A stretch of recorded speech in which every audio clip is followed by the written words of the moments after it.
Bonjour à toutes et à tous et bienvenue sur cette nouvelle vidéo de la chaîne Teddy's Vape. Aujourd'hui on se retrouve pour une vape info, une petite information sur la vape et non des moindres, aujourd'hui on va parler du sel de nicotine. En gros, beaucoup de monde se demande aujourd'hui ce que c'est le sel de nicotine, pourquoi il y a autant de matos qui proposent du sel de nicotine compatible avec leur matériel, pourquoi les pods, la plupart du temps déjà pré-remplis, sont à base de sel de nicotine également, et donc du coup c'est pour ça que je fais cette vidéo, pour vous répondre quelle est la différence entre la nicotine de base et la nicotine en sel de nicotine. Alors avant toute chose, la nicotine extraite naturellement de la plante, c'est un alcaloïde. Elle sera du coup mélangée avec un acide organique, benzoïque. Tout ça, ça va former du sel de nicotine. Alors c'est pas du sel sous forme de cristaux, c'est bien du sel de nicotine en format liquide. On n'a pas du sel de nicotine comme on a du sel de cuisine. Alors du coup, pourquoi utiliser ce procédé? C'est tout simplement pour avoir une acidité de la nicotine plus faible que celle présente habituellement dans les liquides. Elle passe du coup à un pH 8 pour la nicotine de base, à un pH 5 à 6 pour un liquide en sel de nicotine. Et du coup, l'intérêt principal du sel de nicotine, c'est donc d'avoir un e-liquide suffisamment dosé en nicotine, c'est pour ça que vous avez des sels de nicotine qui montent jusqu'à 20 mg, sans avoir de gêne occasionnée au niveau de la gorge, tout simplement. Pas d'irritabilité, etc., au niveau de votre gorge. Et donc du coup, à un taux identique, 10 mg par exemple, le confort de vape est nettement beaucoup plus agréable en sel de nicotine qu'en nicotine de base. Au niveau des bénéfices, les bénéfices sont très importants quand même, parce que beaucoup de vapoteurs sont en effet insatisfaits du taux de nicotine, du hit en gorge, soit ça les dérange, soit c'est pas suffisant, et donc du coup ils se sentent pas rassasiés en taux de nicotine, et donc du coup ils vont soit vapoter 4 fois plus qu'ils ne fumaient, soit totalement abandonner la cigarette électronique. Et c'est là que du coup la nicotine en sel de nicotine rentre en jeu pour contrer l'arrêt de la cigarette électronique, pour repartir sur le tabac, ou pour justement cette gêne en gorge qui fait tousser, qui est désagréable pour les personnes qui ont besoin d'un taux de nicotine conséquent. Les sels de nicotine sont très importants pour les primos et les accédants à la vape, justement, parce qu'il va leur délivrer le besoin en nicotine que le fumeur a besoin, et plus précisément, du coup, les cellules réceptives de son cerveau. Et donc, du coup, comme je le disais, les taux sont beaucoup plus élevés en sel de nicotine, puisqu'il n'y a pas de gêne, donc on peut facilement monter jusqu'à des 20 mg. 50 pour les États-Unis et nous en France on est limité à 20 mg en sel de nicotine. Et donc du coup la sensation de satiété au niveau justement de cet apport en nicotine nécessaire pour le fumeur arrive beaucoup plus vite qu'avec un liquide nicotiné par de la nicotine de base. Et donc du coup le vapoteur n'a pas besoin d'être constamment branché à sa cigarette électronique et du coup pourra vapoter moins qu'il ne fumait.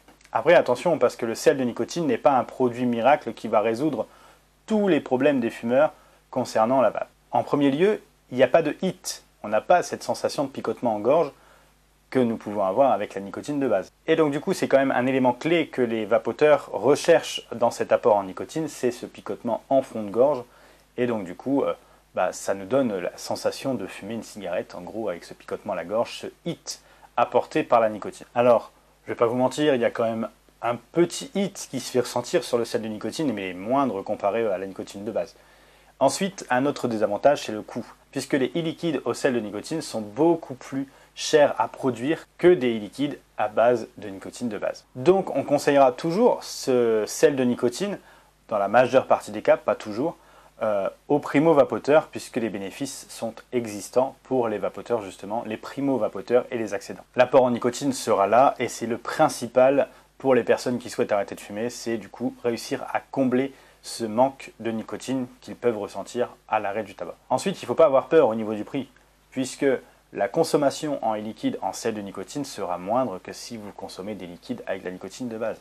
Ensuite, au niveau matériel, nous allons utiliser des cigarettes électroniques avec des résistances assez hautes, donc aux alentours des 1 ohm. On va utiliser vraiment des résistances qui vont délivrer très peu de watts pour justement ces e-liquides qui sont dosés à 20 mg en sel de nicotine. Le matériel utilisé est notamment de l'inhalation indirecte, du MTL. Avec du matériel high-end, sub-ohm, comme on peut appeler, le liquide sera désagréable à vaper, la nicotine dégagée sera beaucoup trop forte et aucun intérêt là-dessus. Et donc du coup, si vous utilisez du gros matériel, il y a des chances que vous ayez des vertiges, des maux de tête, voire même des nausées. Et c'est donc pour ça qu'aujourd'hui nous voyons des pods partout, puisque c'est le matériel adapté au sel de nicotine qui est vachement en avant-garde aujourd'hui.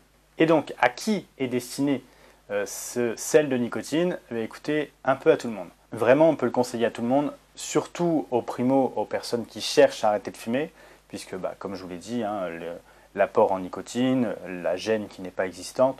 Mais pour les personnes qui vapent en 3 mg de nicotine et qui cherchent une solution de dépannage, le sel de nicotine sera également très utile pour eux. Au milieu d'un sevrage tabagique, on va abandonner ce sel de nicotine, puisqu'on va arriver à des dosages de nicotine intermédiaires, donc sous les 10 mg de nicotine, donc 8, 6, 3 et 0. Et donc du coup, l'utilisation des sels de nicotine n'est plus du tout pertinente à ce niveau-là. D'un point de vue sanitaire, on se pose un peu la question à savoir si cette nicotine ne serait pas différente de l'autre nicotine avec justement cet acide benzoïque qui est utilisé pour l'extraction. Et c'est justement ces acides benzoïques qui vont être placés sous le microscope pour déterminer si ils sont potentiellement nocifs ou non. Alors après, les derniers retours sont positifs. Il n'y a pas de danger réel avec l'utilisation des sels de nicotine, mais ils vont approfondir ça, c'est surtout pour savoir si tous les fabricants réalisent correctement cette extraction avec cet acide benzoïque. Nous, on saura forcément vous conseiller de très bons liquides à base de sel de nicotine. On parle notamment de la gamme minimale de chez FU, la gamme Calme Plus, qui est un mélange entre le sel de nicotine et le CBD à des taux relativement faibles. On a des tonnes et des tonnes de très bons fabricants de sel de nicotine. Et n'hésitez pas à nous demander un petit peu si vous cherchez du sel de nicotine et si vous souhaitez arrêter de fumer, toujours est-il que vous pouvez nous contacter également. Je vous remercie d'avoir regardé cette vidéo, j'espère que cet environnement vous a plu et j'espère que la vidéo vous aura vraiment satisfaite. Et en attendant, nous on se dit à bientôt pour une prochaine vidéo. D'ici là, portez-vous bien et une bonne vape à tous.